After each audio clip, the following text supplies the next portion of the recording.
मुझे आपका आना अच्छा लगा। मैं अभी मिस्टर जिन्ना से मिलकर आ रहा हूं।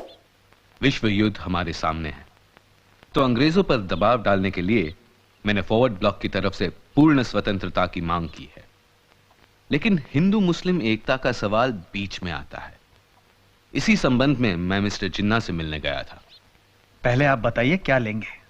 मैं अभी मिस्टर जिन्ना के साथ चाय पीकर आ रहा हूं। आपको आश्चर्य होगा, मिस्टर जिन्ना ने मुझे आपसे मिलने के लिए कहा है। अच्छा?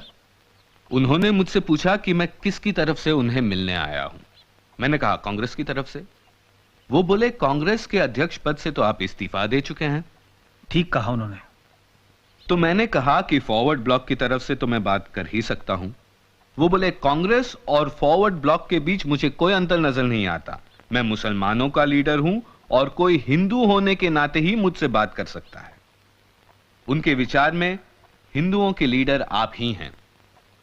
उन्होंने मुझे परामर्श दिया कि मैं आपसे मिलूं। मुझे मिस्टर जिन्ना का आभार मानना होगा कि आपसे मिलने का सुअवसर दिया। आप स्वभाव से क्रांतिकारी हैं। आप बहुत कुछ कर सकते हैं। कलकत्ता में आप हॉलवेल का पुतला उखाड़ने वाले हैं। उससे कुछ होने वाला नहीं है। जनता के दिल में अंग्रेजों के विरुद्ध गुस्सा जगाए रखना जरूरी है। इस आंदोलन के बहाने सरकार आपको जेल में डाल सकती है, और इस समय आपका जेल में रहना देश हित में नहीं है। ठहरिए जरा।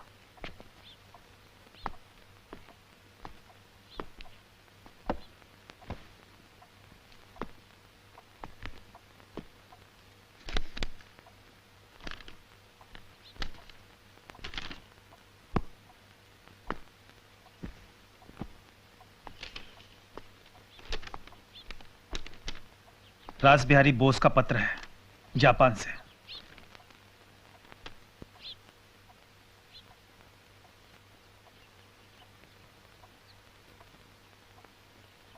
विचित्र बात है, वो आपको पत्र लिखते हैं? उनकी बातें आपको अच्छी नहीं लगी? पहले विश्व युद्ध में भी अंग्रेजों के शत्रुओं ने हमारी मदद की थी, मगर हमें सफलता नहीं मिली। इस बार, हां इस बार यदि हम चाहें तो सफल हो सकते हैं।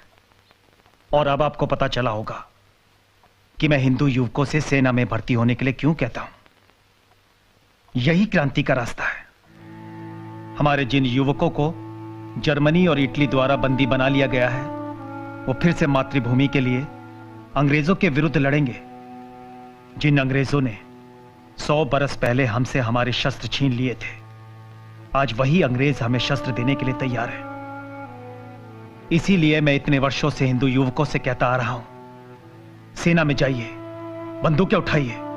हाथ में बंदूकें होंगी तो वो ये भी सोच लेंगे कि अवसर आने पर बंदूक की नोक किस दिशा में मोड़नी है।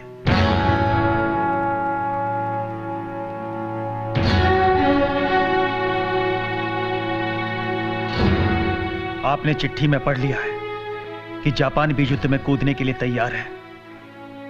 रास बिहारी बोस विधिवत रूप से सेना का संगठन करना चाहते हैं। इतिहास करवट ले रहा है सुभाष बाबू, हमें इसका फायदा उठाना चाहिए। ब्रिटेन युद्ध में कूद चुका है। अगर एक हिंदी सेना उनके सामने खड़ी कर दी जाए तो वे स्वयं ही हिंदुस्तानियों को स्वतंत्रता देने के लिए बाध्य हो जाएंगे।